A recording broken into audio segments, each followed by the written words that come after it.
Assalamualaikum, apa kabar semua? Kembali lagi bersama saya Rizal Fauzi. Ini dia Olight FG02, penerus dari FG01 yang kemarin worth banget ya, karena harganya yang sangat terjangkau. Tapi ternyata next gen-nya ini jadi 700.000 lebih ya. Lumayan tuh kerasa kenaikannya. Sama-sama pakai Kriki OS, sama-sama bisa sharing data ke Strava. Apakah FG02 ini sebagus seri pendahulunya? Bisa balas pesan? Dan juga kita tahu ya, Kriki OS terbaru di Superkala kemarin udah ada fitur AI-nya. Apakah di sini juga ada? Oke, bakalan kita bahas ya, Olight FG02. Overall desain dari smartwatch ini saya suka. Sportinya dapat, semi ruggednya juga kerasa. Sporty bakal kerasa kalau kamu lihat bagian crownnya. Di situ ada aksen warna hijau gitu. Kemudian di bagian bezel layarnya juga dikasih garis-garis dan keterangan smart. Itu juga ngasih kesan sporty. Sedangkan kesan semi ruggednya kerasa dari cutting finishing bodinya. Baik itu cutting bagian bezel atau bagian frame. Ini kerasa rugged. Kemudian material kaca ini gak ada keterangan, tapi untuk bezel luarnya ini sedikit lebih tinggi dari surface kaca. Jadi kalau jatuh di bidang datar harusnya sih aman ya kacanya. Untuk kelengkapan tombol, smartwatch ini dibekali 2 tombol di sisi kanan. Nah, jenis crown di smartwatch ini crown ngelos. Kalau kamu putar-putar di bagian depan, dia bukan gonta-ganti watch face ya, tapi masuk ke kanan dan juga ke kiri. Meskipun crown smartwatch ini tuh ngelos, tapi pas diputer agak sedikit kerasa kurang mulus gitu ya muternya. Bukan di animasinya, tapi di putaran crownnya. Kemudian untuk haptic feedback, ingat ini smartwatch budget, jadi ya getarannya lumayan kerasa kasar. Dan tombol bawah seperti biasa ya, ini shortcut ke olahraga. Jenis olahraga yang didukung di smartwatch ini sudah multiple sports, bahkan olahraga air juga ada, diklaim untuk anti airnya itu 3 ATM. Smartwatch ini juga menawarkan built-in GPS. Ya beneran built-in GPS nih. Bisa olahraga tanpa bawa HP untuk tracking. Untuk hasil akurasi GPS-nya seperti biasa ya bakal saya bahas di segmen tes sensor. Dan saya utamakan dulu nih ke para membership. Tampilan belakangnya seperti ini, ada tupin pogo magnetik untuk charging, kemudian sensor-sensor di situ dan juga LED. Tonjolan sensornya di sini cukup tipis. Untuk daya tahan baterai dari smartwatch ini, penggunaan saya 1 hari kurang ya. 1 harinya nanti sore jam 5, sekarang baru jam 9. Smartwatch ini berada di posisi 90%. Skenario penggunaan saya pakai always on display. Tapi audio ini gak saya aktifkan dari awal make sih, dari malam kurang lebih jam 8 malam. Kemudian heart rate sensornya saya aktifkan all day, begitu juga dengan SPO2. Dan gak lupa saya bawa tidur juga untuk ngecek hasil sleep tracker. Laporannya nanti bakal saya bahas di belakang ya. Untuk instalasi strap, smartwatch ini menggunakan sistem quick release ya di ukuran 22 mm. Strap bawaannya overall sebenarnya bagus, tapi saya kurang suka karena pakai sistem kayak gini dan ini tuh strapnya panjang juga. Oh iya, smartwatch ini juga udah built-in mic dan juga speaker ya, jadi udah bisa untuk Bluetooth calling. Untuk dimensi kalau saya ukur ini 46,5 mm. Lag to lag hampir 53 mm, ketebalan di 12 mm, dan bobot total 57 gram. Oke, ini dia Olight FG02 di pergelangan tangan saya 15 cm. Rise to wake-nya seperti ini. Nice. Oke. Sekali lagi. Waduh. Kok malah jadi berhenti dia? Kebingungan. Diajak cepat bingung. Apa karena pakai AOD ya? Aplikasi penyandingan tentu menggunakan Fitbeing, salah satu aplikasi terbaik juga nih. Kekurangannya ya untuk aplikasi Fitbeing, watch face-nya yang sangat terbatas. Ya, update watch face di Fitbeing ini lumayan lambat. Bahkan di beberapa smartwatch seri berbeda itu semuanya hampir sama, kecuali ya satu watch face doang yang jadi hero watch face-nya yang bikin beda. Fitbeing ini udah bisa sharing data ke Strava dan lihat di sini ada Kriki AI-nya untuk di aplikasinya ya.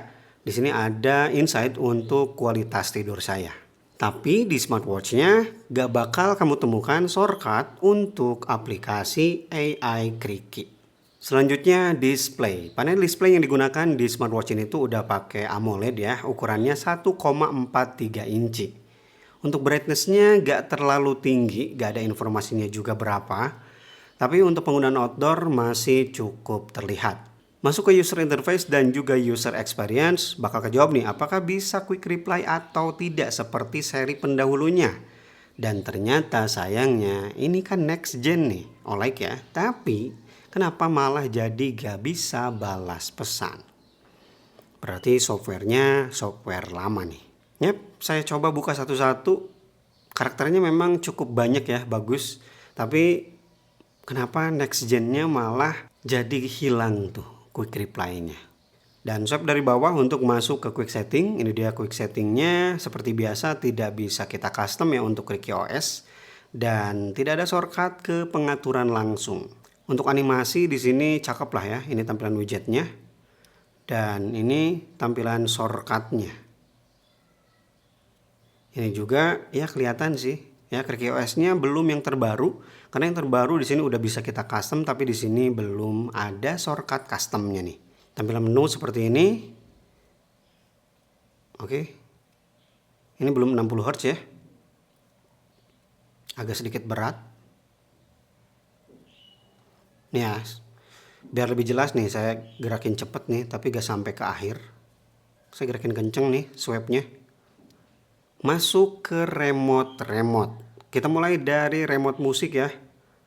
Yap, saya coba ke Apple Music, di situ profilnya terbaca. Kita coba lagi. Kok gak mau berhenti? Sekali lagi. Oke. Yap, responsif ya. Bisa atur volume juga dari sini. Nah, ini nih yang jadi cakep dari Kriki OS ya. Remote kamera. Bisa diatur timer. Yang cakepnya apa? Cakepnya tuh bisa ke aplikasi kamera bawaan HP. Instan. Loh, kok? Loh. Di pengaturan Bluetooth juga perangkat masukan di sini udah saya aktifkan. Kita coba buka kamera dulu mungkin ya. Kemudian buka remote kamera dari sini. Nggak aktif bro. Kenapa terbaca belum aktif? Kita coba cari ponsel lah. Tuh, padahal cari ponsel bisa ya.